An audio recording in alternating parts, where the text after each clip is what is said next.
Repórter Nacional. Informação com a credibilidade da Rádio Nacional. Repórter Nacional. 7h30 aqui em Brasília. Muito bom dia para você. Este é o Repórter Nacional que começa agora pelas ondas da Rádio Nacional e também da TV Brasil. E é claro, a gente já começa te atualizando com os seguintes destaques. Senado aprova PEC da transição. O texto agora vai para a Câmara. E o governo de transição diz que falta de orçamento pode parar obras habitacionais. Gás de cozinha mais barato para as distribuidoras a partir de hoje. Após tentativa de golpe, Peru tem nova presidente, Dina Boluarte. Hoje é quinta-feira, 8 de dezembro de 2022. Bom dia a todos e bom dia, Monique Castilho. Bom dia, Miguelzinho Martins. Bem-vindo, né? E bom dia também para Priscila Mazenotti, que está com a gente aqui no estúdio. Priscila, claro, PEC da transição. Aprovada no Senado, vai agora para a Câmara? Isso, exatamente. Monique, Miguelzinho, bom dia para você especialmente. Priscila. Bom dia também para quem nos acompanha. Aprovado primeiro e segundo turnos lá no Senado, no fim da noite de ontem. E aprovado até com folga, viu? Uma PEC, uma proposta de emenda à Constituição, precisa aí de no mínimo 49 votos. Essa PEC recebeu 64 votos a favor, tanto no primeiro quanto no segundo turnos. No primeiro turno teve aí 16 votos contra, no segundo um pouco menos 13. O fato é que passou com folga. O governo eleito, né, o futuro governo, já fez ali algumas concessões ao texto original, já tinha feito na CCJ, na Comissão de Constituição e Justiça. Quais são essas as principais?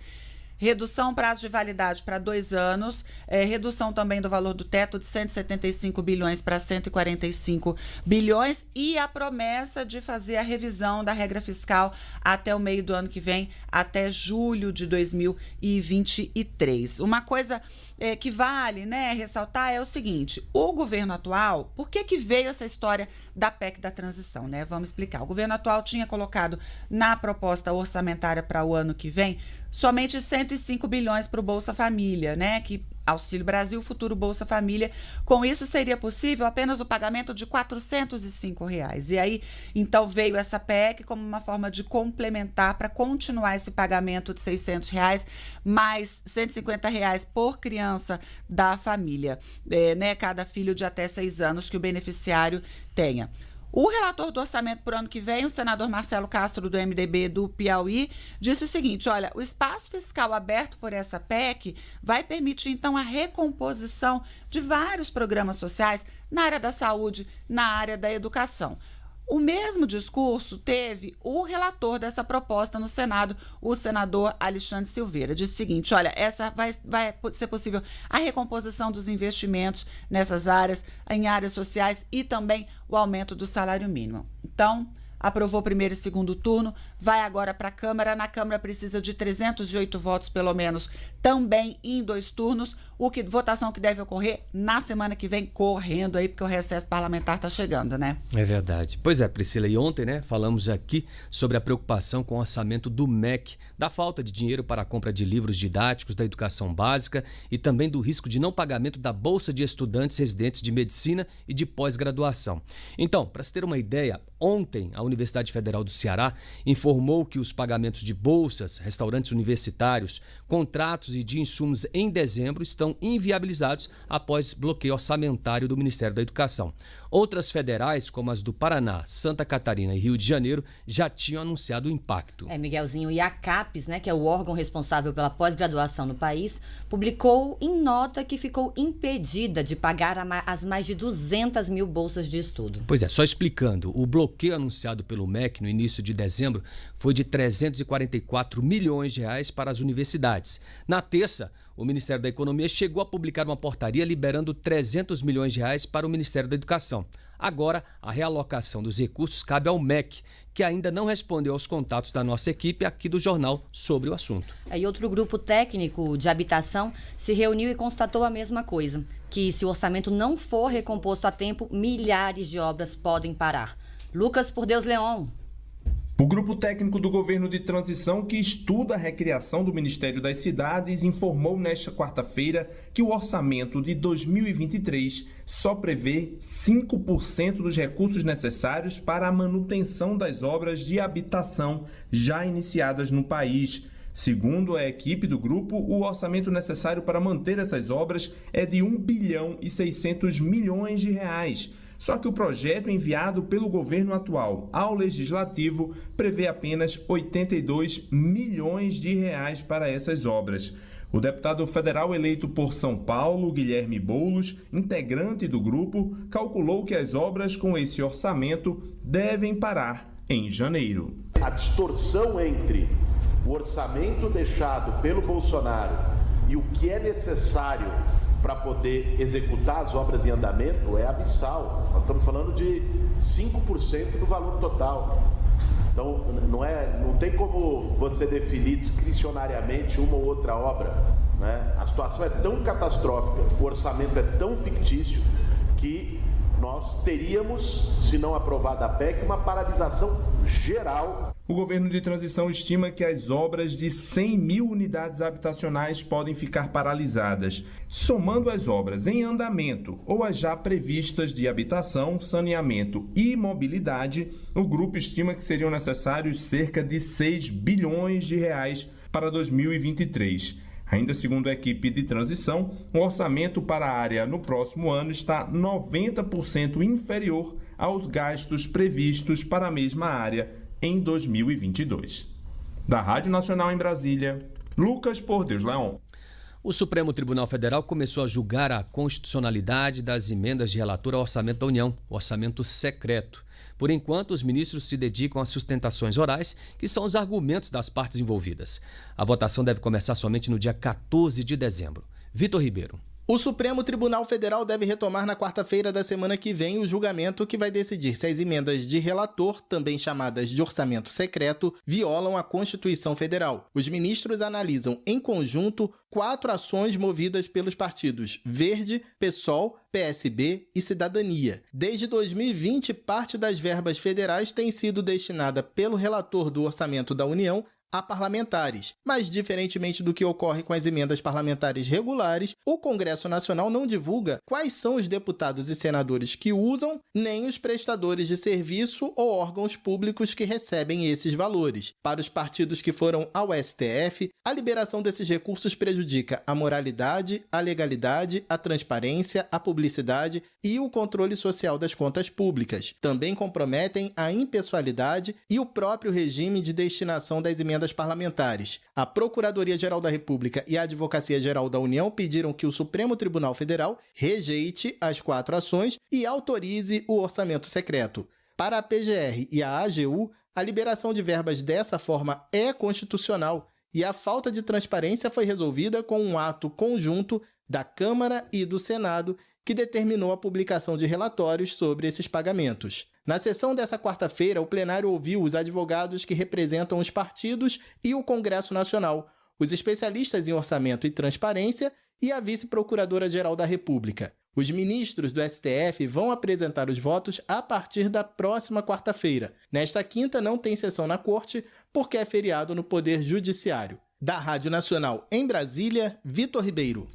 E o Tribunal de Contas da União autorizou a abertura de crédito extraordinário para que o INSS possa continuar pagando benefícios como o BPC, que é o benefício de prestação continuada, e o seguro-desemprego.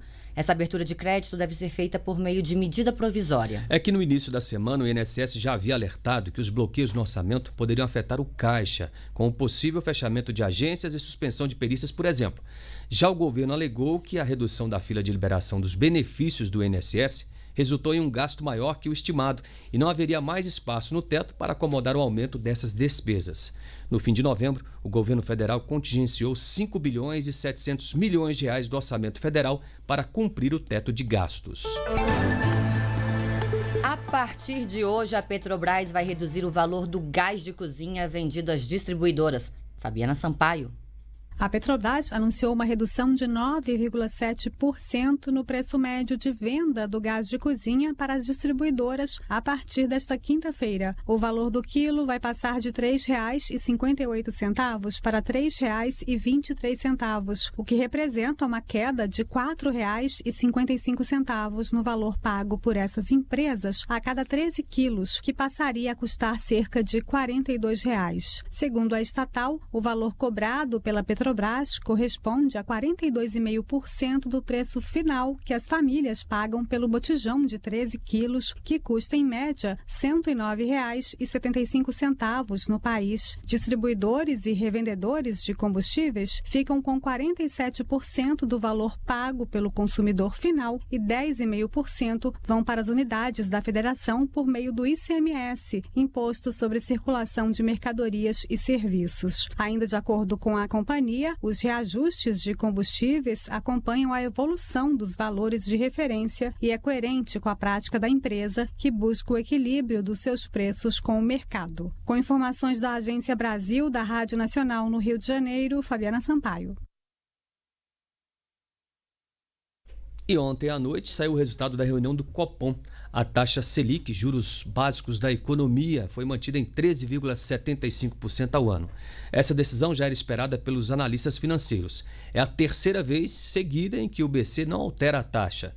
A Selic é o principal instrumento do Banco Central para manter sob controle a inflação oficial medida pelo IPCA, o Índice Nacional de Preços ao Consumidor Amplo. Essa foi a última reunião do Copom de 2022. Miguelzinho, já que estamos falando de economia, o Tiago Pimenta acompanha no Rio de Janeiro o segundo dia do BNDES Day, que discute, entre outros assuntos, infraestrutura e crédito para pequenas empresas. Oi, Tiago, bom dia para você. Conta pra gente qual que é a programação para hoje. Oi, Monique, bom dia para você, bom dia, Miguelzinho, bom dia a todos. Olha, Monique, o dia já começa no BNDES com uma palestra sobre o futuro sobre inovações para o futuro do sistema financeiro. Participam dessa mesa de abertura o presidente do BNDES, Gustavo Montesano, e também o presidente da CVM, Comissão de Valores Mobiliários, João Pedro Nascimento. Depois tem uma série de debates, palestras e mesas redondas com temas variados. Olha, só para informar, alguns deles são inovação aberta, desinvestimentos e reciclagem de capital, desafios e oportunidades para a questão do hidrogênio de baixo carbono. Aliás, a sustentabilidade é um dos pilares desses debates. O evento, esse encontro, é uma comemoração aos 70 anos do BNDES. O banco é um banco público, uma empresa pública fundada em 1952, hoje vinculada ao Ministério da Economia, e é o principal financiador de micro, pequenas e médias empresas no país, associando sempre o desenvolvimento econômico ao desenvolvimento social. Eu volto com vocês, Monique e Miguelzinho. Tá ótimo, obrigada pelas atualizações, Thiago. Repórter Nacional. E chegou o momento de irmos a Paris, estúdios da Rádio França Internacional. Daniela Franco já está na linha. Ela destaca pra gente que a partir de hoje o Peru está sob o comando de Dina Boluarte, a primeira mulher presidente na história do país. Bom dia, Daniela. Olá, Miguelzinho. Bom dia para você, bom dia aos ouvintes do Repórter Nacional. Agora, a presidente peruana Dina Boluarte, do partido Peru Livre, o mesmo partido de Pedro Castilho, assumiu a liderança do país já, e durante a cerimônia de posse, a advogada de 60 anos disse que a tentativa de golpe não repercutiu nas instituições democráticas peruanas. A Dina Boluarte vai ficar no poder até 2026 e vai ter que formar nas próximas horas seu primeiro gabinete ministerial. Vários líderes manifestaram preocupação com a situação no Peru. Os Estados Unidos repudiaram qualquer tentativa de minar a democracia e afirmaram que não consideram mais Castilho presidente do país. O governo brasileiro criticou a decisão de Castilho de dissolver o Congresso. Já o presidente eleito, Luiz Inácio Lula da Silva, disse esperar que Dina Boluarte tenha êxito para reconciliar o país. Na Espanha, Pedro Sánchez pediu o restabelecimento da normalidade democrática e condenou o colapso da ordem constitucional no Peru. Miguelzinho. Ok, obrigado, Daniela Franco.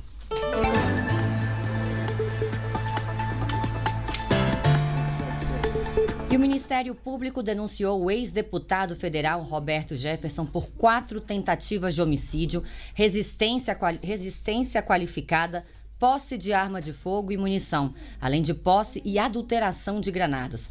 No fim de outubro, 4 policiais federais foram recebidos a tiros e explosivos ao cumprir mandado de prisão no endereço de Jefferson, na região serrana do Rio de Janeiro. Os agentes cumpriam ordem do ministro do Supremo Tribunal Federal, Alexandre de Moraes, na casa do ex-parlamentar que usava a tornozeleira eletrônica e vinha descumprindo decisão judicial com ataques ofensivos à ministra do STF, Carmen Lúcia. Roberto Jefferson, que também foi presidente nacional do PTB, se entregou no mesmo dia da ação e está preso desde então. E uma pesquisa do IBGE traduziu em números o que muitas mulheres sentem no dia a dia. Uma percepção maior na insegurança em relação aos homens em andar nas ruas e também em sofrer violência dentro de casa. Nesse sentido, os negros também tiveram mais medo do que os brancos. É uma pesquisa que quem revela pra gente é Tamara Freire. Não importa o lugar onde estejam, as mulheres experimentam maior sensação de insegurança do que os homens. Dentro de casa, por exemplo, 90,5% deles se sentem seguros, contra 88,6% delas. E quando o espaço é expandido para a cidade onde vivem, a proporção cai, tanto para eles quanto para elas. Mas a diferença entre os dois lados sobe para 6,4 pontos percentuais.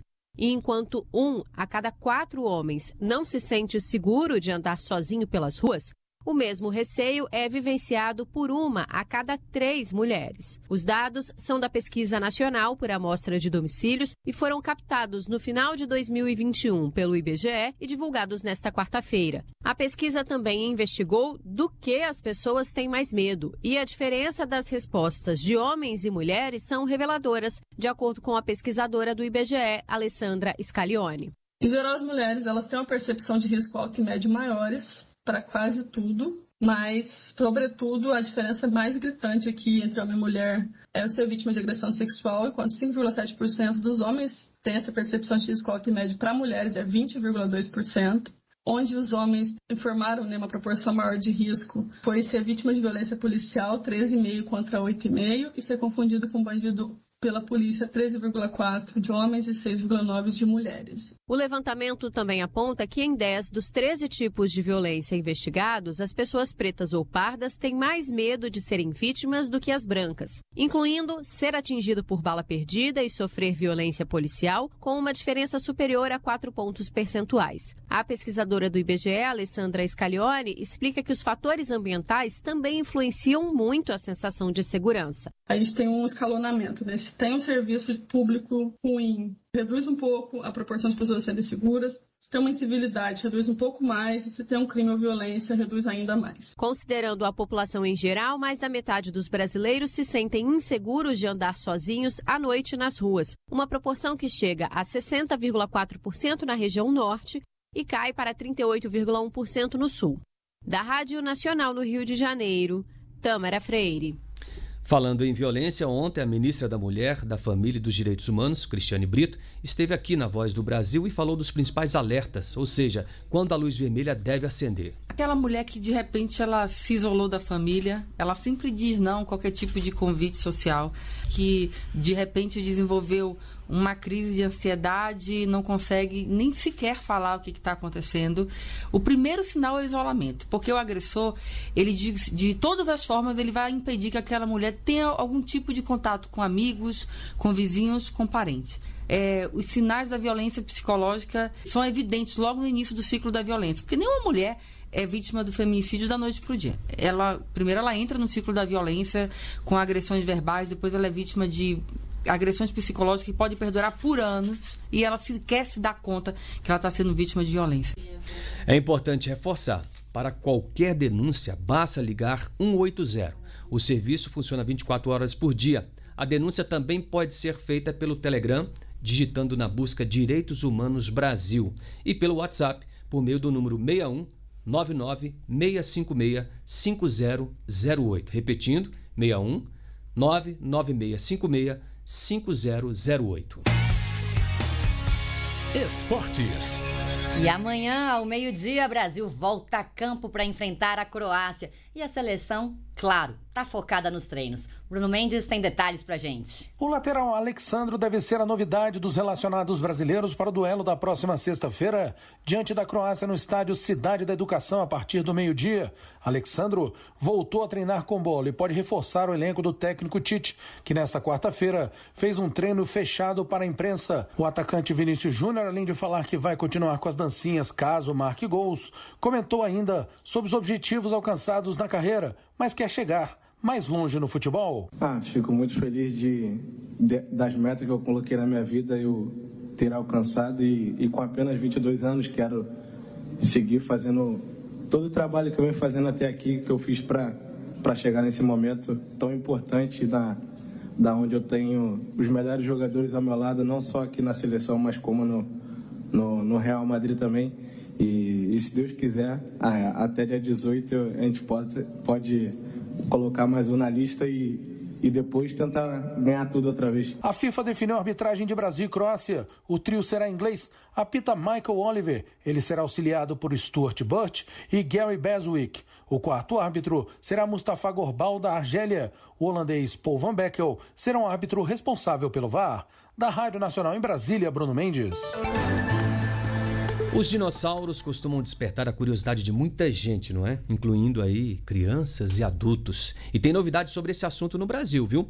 Um novo guia que traz detalhes de 54 animais que viveram aqui no país. Eliane Gonçalves. O paleontólogo e professor do Instituto de Geociências da Universidade de São Paulo, Luiz Anelli, costuma repetir uma pergunta em suas palestras. Quem aqui sabia que o dinossauro mais antigo do mundo viveu no Brasil? Com esse questionamento que atiça a curiosidade de crianças e adultos, ele começa a puxar o fio de uma história, ou melhor, de uma pré-história de 250 milhões de anos. Todo mundo sabe que foi um asteroide que extinguiu os dinossauros. O que poucos sabem é que foi um asteroide também que deu início à era desses superanimais e que tudo começou no lugar que hoje chamamos de Mato Grosso. A era dos dinossauros também começou com um asteroide e com o vulcanismo, e o asteroide que caiu no Brasil. E que nós temos a cratera ainda hoje, no Mato Grosso, com 40 quilômetros de diâmetro. Essas são algumas descobertas que os leitores do novo Guia Completo dos Dinossauros do Brasil vão ter acesso. O livro apresenta os 54 dinossauros descobertos no país. As ilustrações do paleoartista Júlio Lacerda ajudam na visualização dos animais. E além do nome de cada dinossauro, os leitores também podem descobrir a idade, o local em que o fóssil foi encontrado e o estado de preservação de cada um, como o Stauriocosaurus priscei, o mais antigo do mundo, que viveu há cerca de 233 milhões de anos e foi descoberto no Rio Grande do Sul. Outra descoberta instigante é de que os dinossauros continuam entre nós, representados pelas suas descendentes diretas, as aves, animais que Luiz Anelli admira muito. A ave tem um sistema respiratório que é absurdo perto do nosso. Os caras estão no alto do Everest lá,